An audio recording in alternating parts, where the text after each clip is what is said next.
alergarea înaintea mea, căci dragii voi revedea. Dar mai mult decât vor și ce altceva, Iisus mă va aștepta. Mă-așteaptă, frații, mă vor întâmpina, a sfârșit alergarea înaintea mea, căci dragii voi revedea.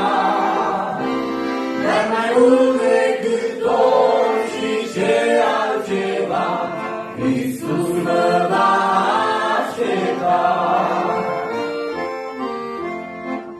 Cât mi-am dorit un bun sfârșit al vieții pământești,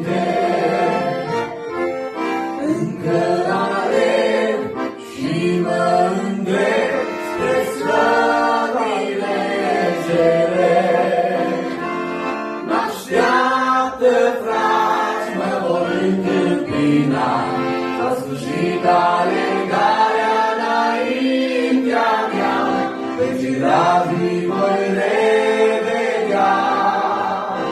Dar mai mult decât orice și ce altceva, Iisus mă va aștepta. Mă-așteaptă, frați, mă vor întâmpina, a sfârșit alergarea înaintea mea, căci dragii voi revedea.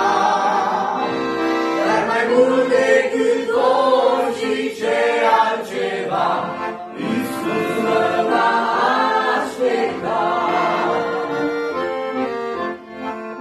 Un singur gând mi-a mai rămas, iar să trăiesc frumos.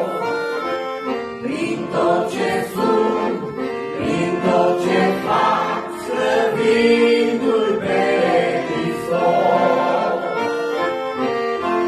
Mă-așteaptă, frați, mă vor întâmpina, a sfârșit alergarea înaintea mea, căci dragii voi revedea. Dar mai mult decât orice și ce altceva, Iisus mă va aștepta. Mă-așteaptă, frați, mă vor întâmpina, a sfârșit alergarea înaintea mea, căci dragii voi revedea. Dar mai mult decât orice și ce